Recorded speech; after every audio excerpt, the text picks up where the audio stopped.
Hello friends. మనం భారతుల పనిరాజ్ శర్మ గారు రచించిన సంక్షిప్త పద్మపురాణంలోని శ్రీకృష్ణ అవతారం గురించి తెలుసుకుందాం. మనకి పద్మపురాణంలో నైమిషారణ్యంలో మునులు సూత మహర్షిని శ్రీ మహావిష్ణువు యొక్క అవతారాల గురించి వివరించమన్నారు. దానికి సూత మహర్షి వశిష్ఠ మహర్షి దిలీప మహారాజుకి చెప్పినటువంటి విషయాలు. ఈ విషయాలు మనకి పరమశివుడు పార్వతీదేవికి చెప్తున్నారన్నమాట. శివుడు పార్వతికి శ్రీకృష్ణ అవతార వృత్తాంతాన్ని తెలిపాడు. దేవకునికి దేవకి అనే కుమార్తె కలదు. దేవకుడు దేవకిని వసుదేవునికిచ్చి వివాహం చేశాడు. ఒకరోజు దేవకి సోదరుడైన కంసుడు దేవకి వసుదేవుల్ని రథంపై ఎక్కించుకొని తానే స్వయంగా రథాన్ని నడుపుతూ దేవకిని తమ అత్తగారింటికి తీసుకొని వెళ్ళసాగాడు. దారిలో ఆకాశవాణి కంసునితో, కంస, నీవొక మూర్ఖుడివి. నీ మరణాన్ని నీవే తీసుకొని వెళ్తున్నావు. నీ చెల్లెలైన దేవకికి పుట్టబోయే 8వ సంతానం వలన నీవు మరణిస్తావు అని చెప్పింది. వెంటనే కంసుడు కత్తి దూసి దేవకిని చంపబోయాడు. కానీ వసుదేవుడు, ఓ పరాక్రమవంతుడా, నీ చెల్లెల్ని చంపకు, నా పిల్లల్ని అందరినీ నీకు అప్పచెప్తాను అన్నాడు. కంసుడు అంగీకరించాడు. దేవకి వసుదేవులను తన దగ్గరే బందీలుగా ఉంచాడు. ఆ సమయంలో భూదేవి సుమేరు పర్వతం మీద ఉన్న దేవతల వద్దకు పోయి దైత్యులు అందరినీ హింసిస్తున్నారని చెప్పింది. గతంలో విష్ణువు కాలనేమి అనే దైత్యుని చంపాడు. అతడు మరలా కంసునిగా జన్మించాడు. ఉగ్రసేనుని కుమారుడు అరిష్టుడు, ధేనుకుడు, కేసి, ప్రళంబుడు, నరకుడు, సుందుడు, బాణాసురుడు మొదలైన రాక్షసులతో కలిసి కంసుడు బీభత్సం సృష్టిస్తున్నాడు. మనమంతా విష్ణువు వద్దకు పోయి మెరపెట్టుకుందాం. ఇటువంటి సమయాల్లో మనల్ని అతడే రక్షిస్తాడు. అతడు ధర్మాన్ని రక్షించడానికే భూమిపై అవతరిస్తూ ఉంటాడు అన్నాడు బ్రహ్మదేవుడు. దేవతలు విష్ణువుని ప్రార్థించారు. శ్రీహరి ప్రత్యక్షమై, నేను యదువంశంలో దేవకి గర్భమును జన్మించి భూభారంను తగ్గిస్తాను అని అభయమిచ్చాడు. వారు సంతోషంతో శ్రీ మహావిష్ణువుని స్తుతించారు. కంసుని వద్ద బందీలుగా ఉన్న దేవకి వసుదేవులకు వరుసగా 6 కుమారులు జన్మించారు. కంసుడు వారందరినీ చంపాడు. దేవకికి అనంతుని అంశతో 7వ గర్భం వచ్చింది. యోగమాయ ఆ గర్భంను స్రవింపచేసి దానిని రోహిణి గర్భంలోకి చేర్చింది. రోహిణి ఆ గర్భంను ధరించి తగిన సమయంలో భాద్రపద మాసంలో కృష్ణపక్షంలో అష్టమి నాడు రోహిణి నక్షత్రంలో కుమారుని కన్నది. ఆ బాలునికి సంకర్షణుడు అనే పేరు పెట్టారు. విష్ణువు దేవకి గర్భంలోకి ప్రవేశించాడు. ఆమెకి ఇది 8వ గర్భం. దేవకి గర్భవతి కాగానే ఆమెలో తెలియని వెలుగు ప్రవేశించింది. దేవకి చాలా ప్రకాశవంతంగా కనిపించింది. శ్రావణ మాసంలో బహుళ అష్టమి నాడు అర్ధరాత్రి సమయంలో దేవకి ప్రసవించింది. వసుదేవునికి పుత్రుడు జన్మించినందుకు సంతోషించాలో లేక ఇంతకుముందు పుట్టిన వారి వలె కంసుని కత్తికి బలవుతాడని విచారించాలో అర్థం కాలేదు. ఆ సమయంలో అశరీరవాణి వసుదేవునితో, ఈ పసిబాలుణ్ణి గోకులంలో ఉన్న నందుని వద్దకు తీసుకొని వెళ్ళు. అక్కడ నందుని భార్య యశోద ఇదే సమయంలో ఒక ఆడపిల్లను ప్రసవించింది. నీవు ఎటువంటి అనుమానం లేకుండా ఆ పసిపిల్ల స్థానంలో నీ బిడ్డను ఉంచి ఆ పసిపిల్లను తెచ్చి దేవకి వద్ద ఉంచు. నీ బిడ్డ కృష్ణుడు అనే పేరుతో యశోద వద్ద క్షేమంగా పెరుగుతాడు అని చెప్పింది. వసుదేవుడు అప్పుడే జన్మించిన శిశువుని ఒక గంపలో ఉంచి తలపై పెట్టుకున్నాడు. దేవమాయ వల్ల చెరసాల తలుపులు తెరుచుకున్నాయి. కాపలాదారందరూ గాఢ నిద్రలో మునిగిపోయారు. వసుదేవుడు గోకులానికి బయలుదేరాడు. దారిలో యమునా నది రెండుగా చీలి వసుదేవునికి దారి ఇచ్చింది. మధ్యలో కుంభవృష్టి కురవగా ఆదిశేషుడు తన పడగలను గొడుగుగా చేసి వసుదేవునికి శిశువుకు వర్షబాధ లేకుండా చేసింది. చివరకు వసుదేవుడు గోకులానికి వెళ్ళి గాఢంగా నిద్రిస్తున్న యశోద పక్కన తన బిడ్డను ఉంచి ఆమె పక్కన ఉన్న యోగమాయను ఎత్తుకొని తిరిగి కారాగారానికి చేరాడు. భటులు నిద్రలేచి దేవకి ప్రసవించిందని కంసునికి చెప్పారు. కంసుడు చెరసాలకు వచ్చి బిడ్డను తీసుకొని రాతి మీద కొట్టాడు. యోగమాయ ఆకాశంలోకి లేచి 8 బాహువులతో ప్రత్యక్షమై, మూర్ఖుడా, నిన్ను చంపేవాడు జన్మించి ఉన్నాడు, గత జన్మలో అతడే నిన్ను సంహరించాడు అని యోగమాయ అదృశ్యమైంది. కంసుడు రాక్షసులందరినీ చేరదీసి, మిత్రులారా, దేవతలు నన్ను చంపడానికి ప్రయత్నిస్తున్నారు. నేను ధైర్యవంతుణ్ణి కాబట్టి ఆ ప్రయత్నాలను లక్ష్య పెట్టను. నా దాటికి తట్టుకోలేక ఇంద్రుడు పారిపోవడం మీరు చూశారు కదా. నా గురువైన జరాసంధుని తప్ప మరెవ్వరిని లక్ష్య పెట్టను. దేవతల ప్రయత్నాలు చూస్తే నాకు నవ్వు వస్తుంది. అయినా మనం జాగ్రత్తగా ఉండడం మంచిది. దేవకి కుమారుడు నన్ను చంపుతాడని అంటున్నారు కాబట్టి మనం ప్రతి మగ శిశువుని చంపాలి అన్నాడు. కంసుడు దేవకి వసుదేవులను చెర నుండి విడిపించి, నేను అనవసరంగా మీ కుమారులను చంపాను. వారి అదృష్టం అలా ఉంది. నన్ను చంపేవాడు ఇంకొక చోట పుట్టి ఉండొచ్చు అన్నాడు. నందుడు ఇతర గోపాలులతో కలిసి రాజుకు పన్ను కట్టడానికి మధురకు వచ్చాడు. నందునికి కుమారుడు కలిగినందుకు వసుదేవుడు అతన్ని అభినందించాడు. కానీ నందుని కుమారుడు తన కుమారుడని వసుదేవుడు అతనికి చెప్పలేదు. వెంటనే గోకులానికి పోయి నందుని కుమారుణ్ణి, రోహిణి వద్దనున్న తన కుమారుణ్ణి జాగ్రత్తగా చూసుకోమని వసుదేవుడు నందునితో చెప్పాడు. అందరూ గోకులానికి తిరిగి వచ్చారు. ఒకనాటి రాత్రి పూతన కృష్ణునికి పాలు ఇవ్వడానికి వచ్చింది. పూతన ఒక రాక్షసి. కృష్ణుని చంపాలని రాగానే పాలతో సహా అతడు పూతన ప్రాణాలు కూడా పీల్చాడు. భయంకరమైన అరుపుతో పూతన కింద పడి చనిపోయింది. ఇంకొకసారి కృష్ణుడు ఒక బండి కింద కూర్చున్నాడు. ఏడుస్తూ కాళ్ళతో బండిని తంతున్నాడు. బండి తిరగబడి దానిపైన ఉన్న అన్నీ పగిలిపోయాయి. అంతా చిన్న బాలుడు బండిని ఎలా తిరగదోశాడో తెలియక అందరూ ఆశ్చర్యపోయారు. యశోద బండికి పండ్లు, పెరుగు, పువ్వులు అర్పించి ప్రార్థించింది. గర్గుడనే ఋషి గోకులానికి వచ్చి రోహిణి కుమారునికి రాముడని, యశోద కుమారునికి కృష్ణుడని నామకరణం చేశాడు. వారిద్దరూ చాలా అల్లరి చేసేవారు. యశోద వారి అల్లరికి తట్టుకోలేకపోయింది. కృష్ణుణ్ణి తాళ్ళతో బంధించి రోలుకి కట్టింది. కృష్ణుడు తాళ్ళతో రోలును లాగుతుండగా అది 2 అర్జున వృక్షాల మధ్య ఇరుక్కుపోయింది. రోలును గట్టిగా లాగేసరికి చెట్లు పెలపలమని విరిగిపోయాయి. ఆ శబ్దానికి అందరూ అక్కడికి చేరారు. కృష్ణుడు చిరునవ్వు నవ్వుతూ అక్కడే కూర్చున్నాడు. తాడుని ధామం అంటారు. అందువల్ల కృష్ణుణ్ణి దామోదరుడనే పేరు వచ్చింది. ఆ అర్జున వృక్షాలు కిన్నెరు వలె మారి కృష్ణుణ్ణి స్తుతించి తమ లోకానికి వెళ్ళారు. ఈ సంఘటనలతో నందుడు, యశోదలు భయపడ్డారు. వారితో పాటు మిగిలిన గోపాలకులను కూడా భయం వేసింది. వారంతా తమ పిల్లల రక్షణ గురించి ఆలోచించారు.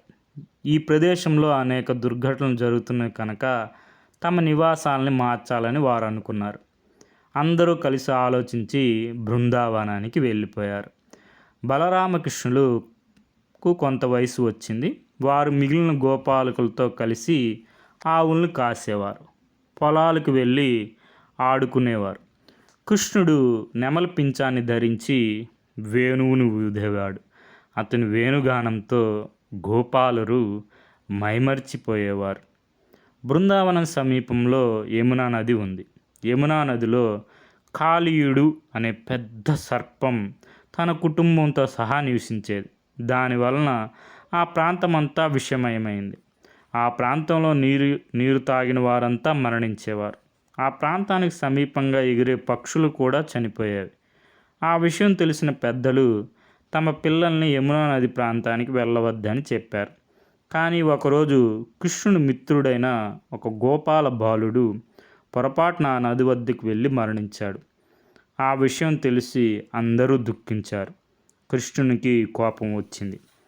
కాలేయుని చంపేయాలనుకున్నాడు.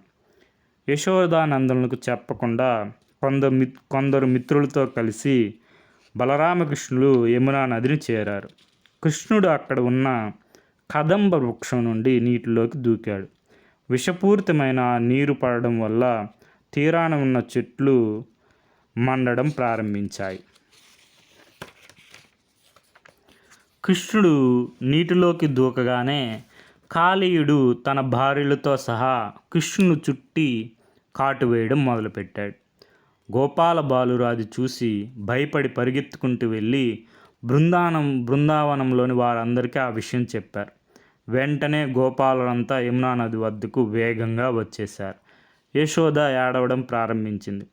కృష్ణుడు చనిపోతే స్త్రీలు తామందరూ చనిపోతామంటూ దుఃఖిస్తున్నారు. బలరాముడు కాళీయుని చంపమని కృష్ణునికి సూచించాడు. కృష్ణుడు పాముల నుండి తప్పించుకొని కాళీయుని పడగలపై నాట్యం చేశాడు. కృష్ణుని పదఘట్టాల వలన కాళీయుని పడగల నుండి రక్తం కారి అతనికి స్పృహ తప్పింది. కాళీయుని భార్యలు తమ భర్తను కాపాడమని కృష్ణుని వేడుకున్నారు. కాళీయుడు కూడా కృష్ణుని ప్రార్థించాడు. కాళీయుని మిగిలిన వారితో సహా యమునా నది విడిచి సముద్రంలోకి పొమ్మని కృష్ణుడు ఆజ్ఞాపించాడు. అప్పుడు కాళీయుడు, దేవా, ఈ యమునా నదిని విడిచిపెడితే గరుత్మంతుడు నన్ను వదిలిపెట్టడు. అతడు వెంటనే నన్ను చంపుతాడు. నాపై నీవే దయ చూపాలి అని ప్రార్థించాడు. అప్పుడు కృష్ణుడు, కాళీయ, నా పాదముద్రలు నీ పడగలపై పడ్డాయి. ఈ కృష్ణ పాదముద్రలు పడినందువల్ల నిన్ను గరుత్మంతుడు ఏమీ చేయలేడు. అందువలన ధైర్యంగా నీవు యమునా నదిని వదిలి సముద్రంలోకి వెళ్ళవచ్చు అన్నాడు. అప్పుడు కాళీయుడు అతని కుటుంబంతో సహా యమునా నదిని వదిలి సముద్రానికి చేరాడు. యమునా నది యొక్క నీరు పరిశుద్ధమైంది. ఒకనాడు బలరామకృష్ణులు తాటి చెట్ల వద్ద ఆడుకుంటున్నారు. తాటి చెట్లు పండ్లతో నిండి ఉన్నాయి. గోపాలరు ఆ పండ్లు కావాలని బలరామకృష్ణుని కోరారు. ఆ చెట్లు ధేనుకాసురుని రక్షణలో ఉన్నాయి. బలరామకృష్ణులు పండ్లను రాళ్లతో కొట్టగా అవి కింద పడ్డాయి. పండు కింద పడిన శబ్దం ధేనుకాసురుడు విన్నాడు. వెంటనే అతడు గాడిద రూపంలో ఆ ప్రాంతానికి వచ్చాడు. తన వెనక కాళ్ళతో బలరాముని గుండెల మీద తన్నాడు. బలరాముడు దాని కాళ్ళను పట్టుకొని గిరగిరా తిప్పాడు. ఆ వేగానికి ధేనుకాసురుడు మరణించాడు. మరికొంతమంది రాక్షసులు గాడిద రూపంలో వచ్చారు. వారిని కూడా బలరామకృష్ణులు చంపారు. ఒకరోజు బలరామకృష్ణులు అతని మిత్రులు ఆడుకుంటున్నారు. కొందరు మర్రి చెట్టు ఊడల్ని ఊయలుగా చేసి ఊగుతున్నారు. మరికొందరు రాళ్లను బంతులుగా చేసి దూరంగా విసురుతున్నారు. ఈ విధంగా వారంతా గుంపులుగా ఆడుకుంటున్నారు. బలరామకృష్ణులు మరికొందరు గోపబాలులు కలిసి ఒక ప్రత్యేకమైన ఆటను ఆడుకుంటున్నారు. ఆ ఆటలో ఇద్దరు ఒకే లక్ష్యం వరకు పరిగెత్తుతారు. ఆ ఇద్దరిలో ఓడిన వారు రెండవ వారిని భుజాలపై మోస్తూ పరిగెత్తాలి. ప్రళంబాసురుడు ఒక గోపబాలుని వల్లే వీరి గుంపులో చేరాడు. బలరామునితో పోటీకి దిగాడు. పరుగు పందెంలో ఓడిపోయాడు. నియమం ప్రకారం ప్రళంబాసురుడు బలరాముని భుజాలపై ఎత్తుకొని పరిగెత్తాడు. అతడు బలరాముణ్ణి అతని మిత్రులకు దూరంగా తీసుకొని పోసాగాడు. ఆ విషయాన్ని గ్రహించిన బలరాముడు, కృష్ణ, నన్ను వీడు ఎత్తుకొని పోతున్నాడు, నేనేం చేయాలి అని అరిచాడు. వాణ్ణి చంపే అన్నాడు కృష్ణుడు. బలరాముడు తన ముష్టి ఘాతాలతో ప్రళంబుణ్ణి చంపాడు. శరదృతువు ప్రారంభమైన సమయంలో గోపాలురు ఇంద్రుని గౌరవార్థం ఒక యజ్ఞం చేయాలనుకున్నారు. ఇంద్రుడు మేఘనాథుడు. ఆయన వర్షాలను కురిపించి పంటలు పండేటట్లు చేస్తాడు. అందువల్ల వారు ఇంద్రుణ్ణి పూజించాలనుకున్నారు. కానీ కృష్ణుడు నందునితో, తండ్రి, మనం రైతులం కాము, వర్తకలం కాము, మనం పశుపోషకులం, మనం అడవుల్లో ఉంటాం, మన దేవతలు పశువులు, పర్వతాలు. అందువలన ఇంద్రుని పూజించడం మాని గోవర్ధన పర్వతాన్ని పూజిద్దాం అన్నాడు. గోపాలురంతా దానికి అంగీకరించి గిరియజ్ఞం మొదలుపెట్టారు. పెరుగు, పాయసం, మాంసం పర్వతానికి నైవేద్యంగా పెట్టారు. అతిథులకు, బ్రాహ్మణులకు అన్నదానం చేశారు. ఇంద్రునికి కోపం వచ్చి మేఘాలను పిలిపించాడు. వాటితో, మేఘాల్లారా, మీరందరూ కలిసి నిరంతరంగా వర్షాన్ని కురిపించి పశువుల్ని నాశనం చేయండి. నేను కూడా ఐరావతం మీద వచ్చి కుంభవృష్టి కురిపిస్తాను అన్నాడు. ఉరుములు మెరుపులతో, ప్రచండ వాయువుతో కుంభవృష్టి కురిసింది. ప్రపంచం అంధకారమైంది. గోవులు, దూడలు చనిపోతున్నాయి. కృష్ణుడు వాటిని రక్షించాలనుకున్నాడు. గోవర్ధన పర్వతాన్ని ఎత్తి ఒక గొడుగులాగా పట్టాడు. గోవులు, గోపాలురు ఆ పర్వతం కింద రక్షణ పొందారు. ఆ విధంగా 7 రాత్రులు జరిగాయి. ఇంద్రునికి కృష్ణుని శక్తి తెలిసింది. కృష్ణుడే విష్ణువు అని కూడా తెలిసింది. విష్ణువుతో వైరం పెట్టుకున్నానని గ్రహించి భయపడ్డాడు. వెంటనే మేఘాలను వర్షించవద్దని ఆదేశించాడు. తర్వాత క్రిందికి దిగి కృష్ణుణ్ణి స్తుతించి, దేవా, నీ నిజరూపం తెలుసుకోలేక అజ్ఞానంతో ప్రవర్తించాను, నన్ను క్షమించండి. ఈ గోవులకు, గోపాలులకు నీవే రక్షకుడువు. అందుకని ఈనాటి నుంచి గోవిందుడు అనే పేరుతో సార్థక నామధేయుడవుతావు అని తన ఐరావతం మెడలోని గంటను తీసి దాని నిండా పవిత్ర జలాన్ని నింపి ఆ పవిత్ర జలంతో కృష్ణునికి అభిషేకం చేశాడు.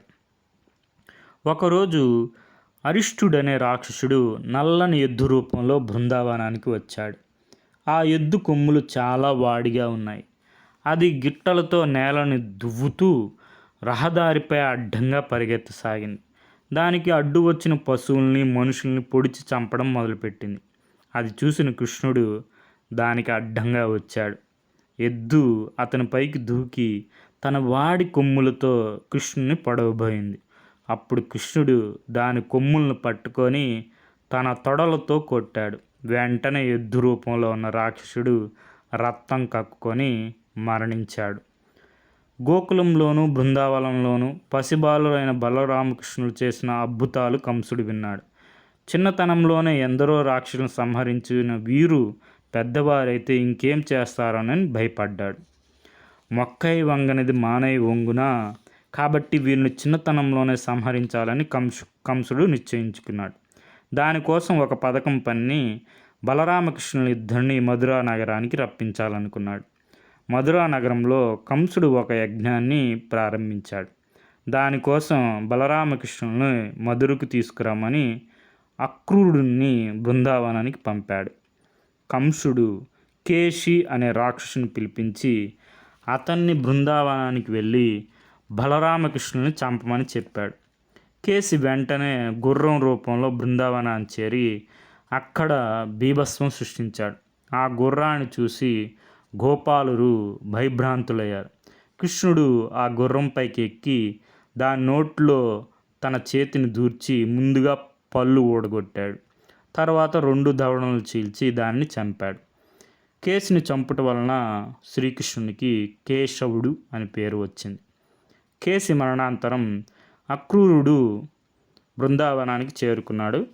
కంసుని ఆహ్వానాన్ని నందునికి తెలిపాడు. కంస ప్రభువు ఆహ్వానాన్ని నందుడు స్వీకరించి బలరామకృష్ణులిద్దరినీ అక్రూరునితో మధురకు పంపించాడు. బలరామకృష్ణులు మధురలో ప్రవేశించేసరికి సాయంకాలం అయింది. తోవలో వారికి ఒక చాకలి కనిపించాడు. అతన్ని తమకు మంచి దుస్తులు ఇమ్మని కోరారు. అతడు కంసుని చాకలి. అతడు వారిద్దరిని దూషించాడు. కృష్ణుడు తన అరచేతితో వాని తల మీద కొట్టి చంపాడు. అతని వద్దనున్న బట్టల్లో బలరాముడు నీలి రంగు బట్టల్ని, కృష్ణుడు పసుపు రంగు బట్టల్ని కట్టుకున్నారు. తర్వాత పూలమాలలు కట్టేవాని వద్దకు పోయి పువ్వులు కావాలని అడగ్గా అతడు పువ్వుల్ని ఇవ్వడమే కాక వారిద్దరిని పూజించి వారి ఆశీర్వాదం పొందాడు. కృష్ణుడు కుబ్జా అనే యువతి యొక్క గూనిని పోగొట్టి ఆమెను అందమైన యువతిగా మార్చాడు. యాగశాలకు వెళ్తుండగా దారిలో తమపైకి వచ్చిన కువలయాపీడము అనే మదపు టేనుగును చంపాడు. బలరామకృష్ణులు యాగశాలకు చేరారు. అక్కడ ఒక ధనస్సు భద్రపరచబడి ఉంది. దానిని యాగం సందర్భంగా పూజించాలి. కృష్ణుడు ఆ వింటి యొక్క నారని బిగించగా విల్లు విరిగింది. ఆ శబ్దం రాజభవనం అంతటా మారుమోగింది. అప్పుడు రక్షక భటులు పరుగును వచ్చి విల్లును విరగ్గొట్టినందుకు బలరామకృష్ణును శిక్షించబోయారు. బలరామకృష్ణులు సైనికులతో పోరాడి వారందరినీ చంపారు. బలరామకృష్ణులు రాజమందిరాన్ని చేరారు. అక్కడ కంసుడు ఉన్నతాసనం మీద కూర్చొని ఉన్నాడు. మిగిలిన వారు వారికి తగిన స్థానాల్లో కూర్చొని ఉన్నారు. నందుడు, గోపాలుడు, అక్రూరుడు, దేవకి, వసుదేవులు కూడా ప్రేక్షకుల్లో ఉన్నారు. కంసుడు బలరామకృష్ణులు చూసి, మీరు చాలా బలవంతులని, యుద్ధ నైపుణ్యం కలవారని విన్నాను. మీ సామర్థ్యాన్ని కల్లారా చూడాలని ఉంది. అందువలన మీరు ఆస్థాన మల్లయోధునితో మల్లయుద్ధం చేయండి అని అడిగాడు. బలరామకృష్ణులు నవ్వి, మామా, నీ కోరిక మేమెందుకు కాదంటాము, నీ ఇష్ట ప్రకారమే చెయ్యి అన్నారు. అప్పుడు కంసుడు అతివీర భయంకరులైన చానురుడు, ముష్టికుడులను పిలిపించి బలరామకృష్ణులతో యుద్ధం చేయమన్నాడు.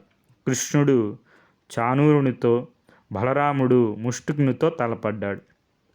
కృష్ణుడు చానూరుణ్ణి పైకెత్తి గిరగిరా తిప్పి నేలకేసి కొట్టగా అతడు మరణించాడు. అలాగే బలరాముడు ముష్టికుని గుండెలపై పిడిగుద్దులు గుద్ది చంపాడు. కంసుడికి చాలా కోపం వచ్చింది. బలరామకృష్ణులను, గోపాలులను, వసుదేవుని బంధించమని భటులను ఆజ్ఞాపించాడు. వెంటనే కృష్ణుడు కంసునిపైకి దూకి అతను జుట్టు పట్టుకొని నేల మీదకు విసరగా కంసుడు చనిపోయాడు. కంసుని సోదరుడైన సుమాలిని బలరాముడు చంపాడు. తర్వాత బలరామకృష్ణులు దేవకి, వసుదేవుల వద్దకు వచ్చారు. కారాగారంలో ఉన్న కంసుని తండ్రి అయిన ఉగ్రసేనుని విడిపించారు. కంసుని చంపినందుకు ఇంద్రుడు కృష్ణునికి సుధర్మ అనే సభాభవనాన్ని కానుకగా ఇచ్చాడు. దానిని కృష్ణుడు ఉగ్రసేనునికి ఇచ్చాడనమాట. కంసుని మరణానంతరం బలరామకృష్ణులు కాశీలో సాందీపుని వద్ద విద్యాభ్యాసం చేశారు. యుద్ధ విద్యలను కూడా నేర్చుకున్నారు. బలరామకృష్ణుల విద్యాభ్యాసం ముగిసింది.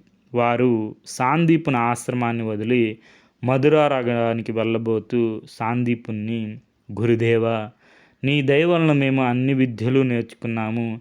మీకు ఏదో ఒకటి గురుదక్షిణగా ఇవ్వనుచో మా మనస్సు శాంతించదు. కనుక మా యందు దయ ఉంచి మీకేం కావాలో సెలవీయండి అని అడిగారు.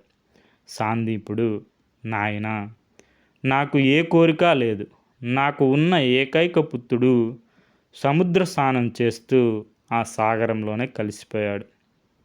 పుత్రుని మరణంతో నాకు ఈ భౌతిక ప్రపంచంతోనే సంబంధం లేకుండా పోయింది. ఈ జీవితాన్ని పరిసమాప్తం చేసుకుందామనుకున్నాను. కానీ అది తగిన పని అని జీవోత్సవంలా ఈ బతుకు సాగిస్తున్నాను. జీవితంపై ఆశ లేని నాకు ఇంకా దేనిపైన ఆశ ఉంటుంది? అందువలన మీరు నాకు గురుదక్షిణగా దేనిని ఇవ్వవలసిన అవసరం లేదు అని బాధపడుతూ చెప్పాడు. బలరామకృష్ణులకు తమ గురువు పడుతున్న బాధ అర్థమైంది. ఆయన బాధను పోగొట్టాలని నిశ్చయించుకున్నారు. వారు సముద్రం వద్దకు వెళ్ళి, సాగర, నీవు మా గురుపుత్రుణ్ణి అపహరించావు. నీవు వెంటనే అతన్ని మాకు అప్పగించు, లేనిచో మాతో యుద్ధానికి సిద్ధం కమ్ము అని గద్దించారు. ఆ మాటలకు సముద్రుడు భయపడి బలరామకృష్ణులకు ఎదురుపడి, మహానుభావులారా, సాందీపుని పుత్రుని నేను అపహరించలేదు. అతన్ని పాంచజనుడనే రాక్షసుడు మింగాడు. అతడు శంఖాకారంలో సముద్రాన్ని నివాసంగా చేసుకొని ఉన్నాడు అని చెప్పాడు. కృష్ణుడు సముద్ర గర్భానికి వెళ్ళి పాంచజనుడిని చంపి అతని ఉదరంలో ఉన్న గురుపుత్రుని రక్షించాడు. పాంచజనుని అస్థిపంజరాన్ని శంఖంగా చేసి దాన్ని తాను స్వీకరించాడు. అందుకే శ్రీకృష్ణుల వారి శంఖం పాంచజన్యం. తర్వాత బలరామకృష్ణులు సాందీపునికి అతని పుత్రుణ్ణి తమ గురుదక్షిణగా ఇచ్చారు. కంసుడు మరణించాడనే వార్త రాజులందరికీ తెలిసింది. అందరితో పాటు ఈ వార్త జరాసంధుని కూడా చేరింది. కంసుడు జరాసంధునికి అల్లుడు. జరాసంధుని కుమార్తెలైన అస్థి, ప్రాప్తి అనే వారిని కంసుడు వివాహం చేసుకున్నాడు. అల్లుని మరణ వార్త విని జరాసంధుడు చాలా పెద్ద సైన్యంతో యాదవులపై దాడి చేశాడు. మధురను ముట్టడించాడు. బలరామకృష్ణులు సైనికం బలం చాలా తక్కువగా ఉంది. అయినా వారు యుద్ధానికి సిద్ధమయ్యారు. ఆకాశం నుండి శారం అనే విల్లు, 2 అక్షయ తునీరాలు, కౌమోదకి అనే గద కృష్ణుని చేతిలో పడ్డాయి. బలరామునికి హలాయుధం, సౌనందం అనే గద లభించాయి. దానితో వారు జరాసంధుని ఓడించారు. జరాసంధుడు యాదవులపై 18 పర్యాలు దండెత్తి ఓడిపోయాడు. గార్గేయుడనే ఋషిని యాదవులు అవమానించారు. యాదవులను చంపగలిగే కుమారుడు కావాలని అతడు తపస్సు చేశాడు. 12 సంవత్సరాల కఠిన తపస్సు చేసి మహాదేవుణ్ణి మెప్పించి అటువంటి వరాన్ని పొందాడు. అతనికి జన్మించిన కుమారుడు నల్లగా ఉన్నాడు. యవనంలో రాజుకి పుత్రులు లేనందువల్ల అతన్ని ఆ రాజు దత్తత చేసుకున్నాడు. అందువల్ల అతనికి కాలయవనుడనే పేరు వచ్చింది. నారదుడి నుండి ప్రపంచంలో అతి శక్తివంతులైన రాజుల గురించి కాలయవనుడు తెలుసుకున్నాడు. నారదుడు యాదవుల గురించి చెప్పాడు. కాలయవనుడు యాదవులపై దండెత్తాడు. కాలయవనుని సైన్యం ముందు యాదవులు నిలబడలేరని కృష్ణుడు అనుకున్నాడు. అంతేగాక అదే సమయంలో జరాసంధుడు కూడా దండెత్తితే యాదవులకు ప్రమాదం ఉందని కృష్ణుడు గ్రహించాడు. తాను లేకపోయినా యాదవులు రక్షింపబడాలని అనుకున్నాడు.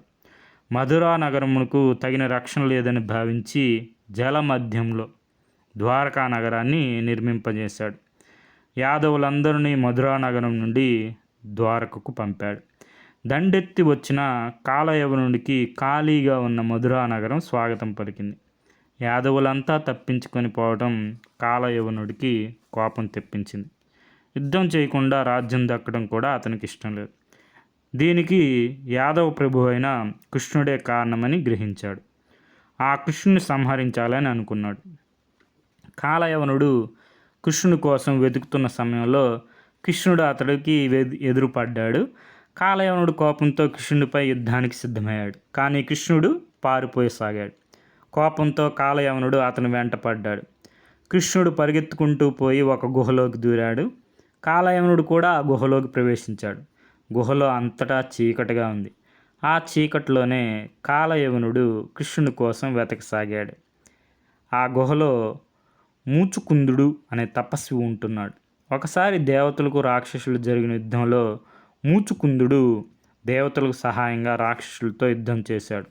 ఆ యుద్ధం చాలా కాలం జరిగింది. మూచుకుందుడు ఆ యుద్ధంలో అనేక మంది రాక్షసులను చంపి దేవతలకు విజయం చేకూర్చడంలో సహాయపడ్డాడు. కానీ అతను అలసిపోయాడు. అలసట పోయేంత వరకు గాఢ నిద్రపోవాలి అని అనుకున్నాడు. అదే విషయాన్ని దేవతలతో చెప్పాడు. అప్పుడు వారు మూచుకుందునికి గాఢ నిద్రను అనుగ్రహించి అతడిని నిద్ర లేపిన వారు అతని కనుల నుండి వచ్చే కిరణాలకు భస్మం అవుతారని చెప్పారు. ఆనాటి నుంచి మూచుకుందుడు ఆ గుహలోనే నిద్రపోసాగాడు. గుహలో కృష్ణుని కోసం ఎదుగుతూ కాలయవనుడు కాళ్లకు నిద్రిస్తున్న మూచుకుందుడు తగిలాడు. ఆ చీకటిలో మూచుకుందుడే కృష్ణుడని భావించి కాలయవనుడు అతన్ని గట్టిగా తన్నాడు. దానితో మూచుకుందునికి మెలకువ వచ్చింది. తనను నిద్ర లేపిన కాలయవనుని కోపంగా చూశాడు. అతని కనుల ద్వారా వచ్చిన కోపాగ్ని కాలయవనుని భస్మం చేసింది. ఈ విధంగా కృష్ణుడు యుక్తితో కాలయవనుని అంతం చేశాడు.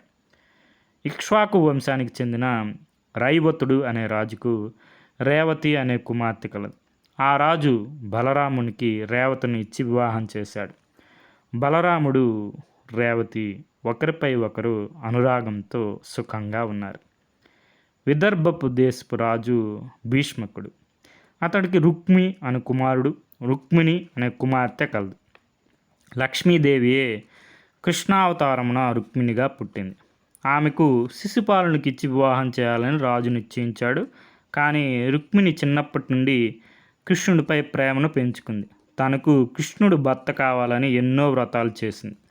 శిశుపాలునితో తన వివాహం నిశ్చయిస్తున్నారని తెలిసి బాధపడింది.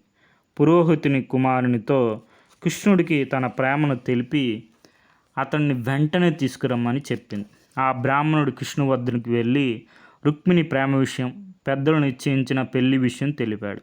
బలరామకృష్ణులు దివ్య రథములు తెప్పించి దానిలో విదర్భకు బయలుదేరారు. వివాహ సమయంలో రుక్మిణి దుర్గ గుడికి పూజ కోసం రాగా కృష్ణుడు ఆమెను తన రథంపై ఎక్కించుకొని ద్వారకు తీసుకొని వెళ్ళాడు. ఈ విషయం తెలిసి జరాసంధుడు, శిశుపాలుడు, రుక్మి మొదలైన వారంతా దారిలో బలరామకృష్ణులను అడ్డగించారు. బలరామకృష్ణుల దాటికి తట్టుకోలేక రాజులందరూ పారిపోయారు. కానీ రుక్మిణి సోదరుడైన రుక్మి మాత్రం కృష్ణుని వెంట పడ్డాడు.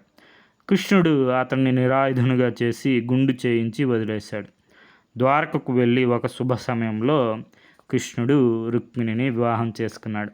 తర్వాత లక్ష్మీనారాయణ వలె ఆనందంగా జీవించారు. సాత్రాజిత్తు కుమార్తె అయిన సత్యభామ కృష్ణుని భార్య. ఒకప్పుడు సాత్రాజిత్తు సూర్యుని ప్రార్థించగా అతడు ప్రత్యక్షమయ్యాడు. అతని తేజస్సును సాత్రాజిత్తు చూడలేకపోయాడు. సూర్యుని కంఠసీమలో శమంతకమణి ఉంది. దానిని తీసి పక్కకు పెట్టగా సాత్రాజిత్తు సూర్యుని చూడగలిగాడు. సూర్యుడు సాత్రాజిత్తును వరం కోరుకోమనగా అతడు శమంతకమణిని కోరాడు. సాత్రాజిత్తు ఆ మణిని ధరించి ద్వారకా నగరానికి వచ్చాడు. అతని నుండి కాంతి ప్రసరిస్తుంది. ఆ కాంతి వల్ల సూర్యుడే వచ్చాడని ప్రజలు భావించారు. సాత్రాజిత్తు ఆ మణిని తన గృహంలో ఉంచాడు. అది ప్రతిరోజు కొంత బంగారాన్ని ఇస్తుంది. అది ఉండడం వల్ల దేశం సుభిక్షంగా ఉంది. ఆ విషయం కృష్ణుడికి తెలిసింది. అతడు శమంతకమణి రాజు వద్ద ఉండడం మంచిదనుకున్నాడు. అందువల్ల మణిని తెచ్చి ఉగ్రసేనుని వద్ద ఉంచాలనుకున్నాడు. ఆ విషయం సాత్రాజిత్తుకి తెలిసి భయపడ్డాడు.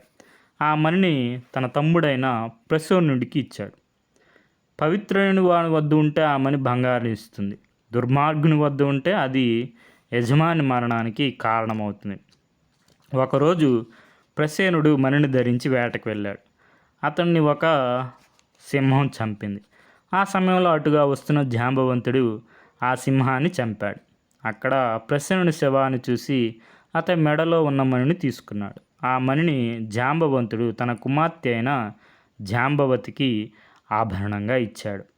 ప్రసేనుడు అడవి నుండి తిరిగి రాకపోయేసరికి కృష్ణుడే ప్రసేనుని చంపి మణిని దొంగిలించాడని నింద వచ్చింది. ఆ నిందను తొలగించుకోవడానికి కృష్ణుడు ప్రసేనుని కోసం వెతకసాగాడు. అడవిలో అతనికి ప్రసేనుడి శరీరం, సింహం శరీరం కనిపించాయి. ప్రసేనుని శరీరంపై మణి లేకపోవడం గమనించాడు. అక్కడ ఉన్న అడుగు జానులు బట్టి అతడు జాంబవంతుని గుహలోకి వెళ్ళాడు. అతను చూసి దాది హరిచింది. ఆ కేకకు జాంబవంతుడు గుహకు చేరుకున్నాడు. కృష్ణునికి జాంబవంతునికి 21 రోజులు ఘోర యుద్ధం జరిగింది. కృష్ణుడు తిరిగి రాకపోయేసరికి అతడు మరణించాడనే వార్త ప్రచారం జరిగింది. కృష్ణునికి గురించి శ్రాద్ధ కర్మలు చేశాడు. చివరికి కృష్ణుడు జాంబవంతుని జయించి అతని కుమార్తె జాంబవతిని, మణిని తీసుకొని వచ్చాడు. కృష్ణుని రాకకు ద్వారక నగరవాసులు చాలా సంతోషించారు. కృష్ణుడు జరిగిందంతా చెప్పి మణిని సాత్రాజిత్తుకి ఇచ్చాడు. సాత్రాజిత్తు సిగ్గుపడి తన కుమార్తె అయిన సత్యభామను కృష్ణునికిచ్చి వివాహం చేశాడు. నీలాదేవి అంశతో సూర్యునికి కాళింది అనే కుమార్తె కలిగింది. ఆ కాళిందిని కృష్ణుడు వివాహం చేసుకున్నాడు. విందాను పుత్రిక మిత్రవింద కృష్ణునికి భార్య అయింది. నగ్నజిత్తు అనే రాజు తన కుమార్తెలకు స్వయంవరం ప్రకటించాడు. కృష్ణుడు స్వయంవరానికి వెళ్ళి మదించిన 7 యుద్ధులను బంధించి అతని కుమార్తెలైన నగ్నజిత్తి, సులక్షణ, సుశీల అని వారిని వివాహం చేసుకున్నాడు. ఈ విధంగా కృష్ణునికి రుక్మిణి, సత్యభామ, జాంబవతి, కాళింది, మిత్రవింద, నాగ్నజిత్తి, సులక్షణ, సుశీల అను 8 మంది భార్యలు ఉన్నారు. శివుడు పార్వతితో, దేవి, నీవు దుష్ట సంహారంలో నాకు ఏ విధంగా తోడుగా ఉంటావో అదేవిధంగా కృష్ణుడికి సత్యభామ నరకాసుర వధలో తోడ్పడింది అని నరకాసుర వృత్తాంతం తెలిపాడు. నరకాసురుడు పృథ్వీపుత్రుడు, ప్రగ్జ్యోతిష్ణపురానికి రాజు. అతడు అందరినీ హింసిస్తున్నాడు. అతడు దేవతల యొక్క స్త్రీలను, రాక్షస స్త్రీలను, ఇతర రాజుల స్త్రీలను ఎత్తుకొని పోయి చెరసాలలో బంధించాడు. వరుణుని గొడుగు కూడా దొంగిలించాడు. మందర పర్వత శిఖరాన్ని దొంగిలించాడు. అదితి యొక్క చెవిపోగుల్ని అపహరించాడు. ఇంద్రుని ఐరావతాన్ని కూడా దొంగలిస్తానని బెదిరిస్తున్నాడు. నరకాసురుని బెదిరింపులకు భయపడి ఒకరోజు ఇంద్రుడు ఐరావతం మీద ద్వారకకు వచ్చాడు. నరకాసురుని దురాగతుడు కృష్ణుడికి చెప్పి అతని భార్య నుండి దేవతలను, ఋషులను రక్షించమని కోరాడు. కృష్ణుడు సత్యభామ గరుత్మంతునిపై ప్రాగ్జ్యోతిష్ణపురానికి వెళ్ళారు. ఆ నగరానికి కాపలాగా ఉన్న మురాసురుణ్ణి, అతని కుమారులను హైగ్రీవుని, పాంచజనుణ్ణి కృష్ణుడు చంపాడు. మురాసురుణ్ణి చంపాడు కాబట్టి శ్రీకృష్ణుల వారికి మురారి అనే పేరు వస్తుంది. తర్వాత నరకాసురుని చంపి అతడు బంధించిన రాజులను, స్త్రీలను విముక్తులను చేశాడు. నరకాసురుని నుండి విడిపించిన 16,000 మంది స్త్రీలను కృష్ణుడు వివాహం చేసుకున్నాడు. ఇప్పుడు శ్రీకృష్ణుల వారికి 16,008 మంది భార్యలు అన్నమాట. నరకాసురుడు సంగ్రహించిన దేవతల వస్తువులను తిరిగి దేవతలకు ఇవ్వడానికి శ్రీకృష్ణుల వారు స్వర్గానికి వెళ్ళారు.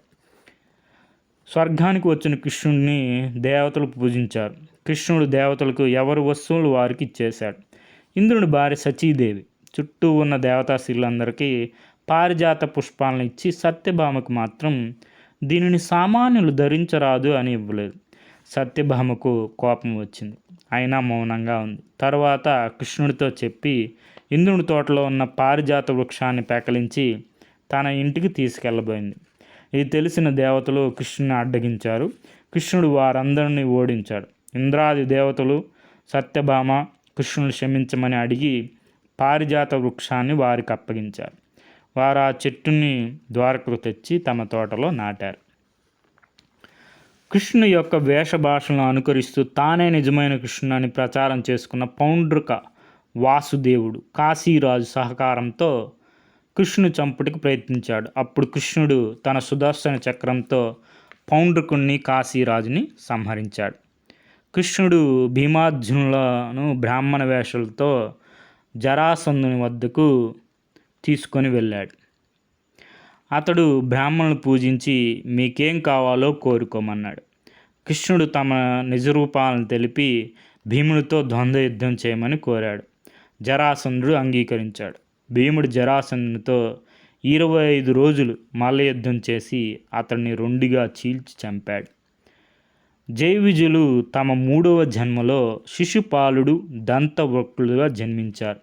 కృష్ణుడు ధర్మరాజు చేత రాజసూయ యాగం చేయించాడు.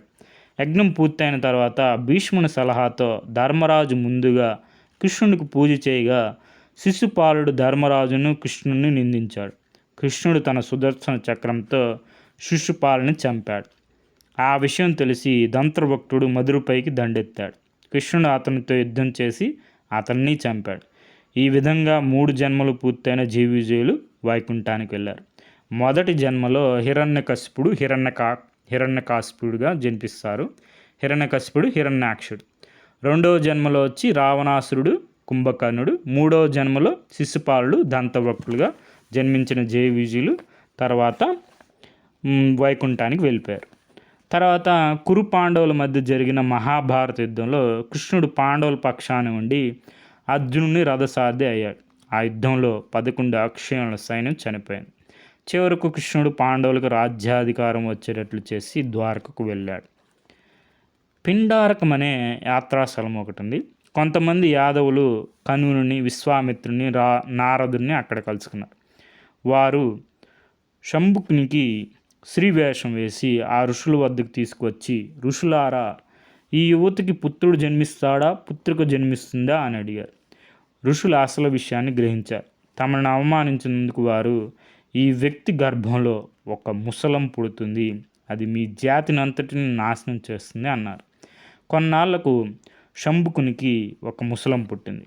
శాపం విషయం ఉగ్రసేనునికి తెలిసి ముసలాన్ని అరగదీయించి ఆ పొడిని సముద్రంలో కలపమని చెప్పాడు. ముసలంలో కొంత భాగం అరగలేదు. దాన్ని అలాగే సముద్రంలోకి విసిరేశారు. దాన్ని ఒక చేప మింగింది. ఆ చేపను పట్టి కోయగా ముసలం యొక్క భాగం బయటపడింది. ఆ ముక్కని ఒక వేటగాడు తీసుకున్నాడు. ఒకరోజు ప్రభాస తీర్థంలో యాదవులంతా కలిశారు. ఉద్ధవుడు మాత్రం తపస్సు చేసుకోవడానికి గంధమదన పర్వతానికి వెళ్ళిపోయాడు. ప్రభాస తీర్థంలో యాదవులంతా తప్పతాగి వారిలో వారు దూషించుకుంటూ ఒడ్డున ఉన్న మొక్కలు పీకి వాటితో కొట్టుకోవడం ప్రారంభించారు. కృష్ణుడు వారిని వారించడానికి ప్రయత్నించినా వారు వినలేదు. కృష్ణుడు, దారుకుడు తప్ప మిగిలిన యాదవులందరూ పోట్లాడుకొని చనిపోయారు. కృష్ణుడు దారుకుడిని తిరుగుతూ ఒక చెట్టు కింద బలరాముడు కూర్చొని ఉండడం చూశారు. బలరాముడి నోటి నుండి ఒక పెద్ద సర్పం వచ్చి సముద్రంలోకి పోయి మాయమైపోయింది. ఆ విధంగా బలరాముడు మరణించాడు. అప్పుడు కృష్ణుడు దారుకునితో, దారుక, బలరాముని మరణం, మిగిలిన యాదవుల నాశనాన్ని గురించి ఉగ్రసేనునికి తెలియజేయి. నేను కూడా త్వరలోనే మరణించబోతున్నాను. ద్వారకను సముద్రం తనలో కలుపుకుంటుంది. ద్వారకలో ఉన్న యాదవులను అర్జునుడు వచ్చే వరకు ఉండి అతనితో వెళ్ళమని చెప్పు. నా యాదవుల్ని రక్షించమని అర్జునుడితో చెప్పు. వజ్రుణ్ణి యాదవులకు రాజుగా చెయ్యి అని కృష్ణుడు దారుకునితో చెప్పాడు. దారుకుడు వెళ్ళిపోయాడు. కృష్ణుడు ధ్యానంలో కూర్చున్నాడు. జరుడు అనే వేటగాడు ఆ సమయంలో అక్కడ వేటాడుతున్నాడు.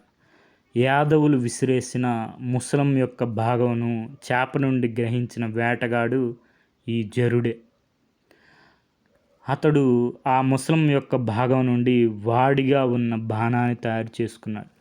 అతడు కృష్ణుని పాదాలను చూసి లేడి అనుకొని బాణాన్ని వదిలాడు. అది కృష్ణుని పాదంలో దిగింది. అది తెలిసిన జరుడు కృష్ణుడు తెలియక చేసిన తన తప్పును క్షమించమని కోరాడు. అప్పుడు కృష్ణుడు తనకు బాణం తగలడంలో జరుని తప్పు లేదని, చనిపోయిన తర్వాత జరుడు స్వర్గానికి వెళ్తాడని చెప్పాడు. తర్వాత శ్రీకృష్ణుడు వారు మరణించారు. అర్జునుడు వచ్చి కృష్ణుడు, బలరాముడు మొదలైన వారి శరీరాలను కనుగొని వారికి శ్రాద్ధ కర్మలు చేశాడు. కృష్ణుని అష్టభార్యలు సహగమనం చేశారు. రేవతి కూడా సహగమనం చేసింది. ఉగ్రసేనుడు, రోహిణి, దేవకి, వసుదేవుడు కూడా అగ్నికి ఆహుతయ్యారు. మిగిలిన వారు ద్వారకను విడిచి అర్జునుడితో వెళ్ళారు. కృష్ణుని మరణాంతరం పారిజాత వృక్షం, సుధర్మ సభాభవనం స్వర్గానికి చేరాయి. కలియుగం ప్రారంభమైంది. ద్వారక సముద్రంలో మునిగిపోయింది. కృష్ణుడు నివసించిన భవనం మాత్రం మునగలేదు. అర్జునుడు కొంతమంది యాదవులకు పంజాబ్లో శ్రీనివాసం ఏర్పరిచాడు. స్త్రీలను తీసుకొని వెళ్తున్నప్పుడు అర్జునుడిపై బందిపోటు దొంగలు దాడి చేశారు. కానీ అర్జునుడు వారిని ఎదిరించలేకపోయాడు. కృష్ణ మరణంతోనే అర్జునుడి శక్తి కూడా పోయింది. ఈ విధంగా శివుడు పార్వతీదేవికి కృష్ణావతార వృత్తాంతాన్ని వివరించాడు. Okay friends, thank you for watching.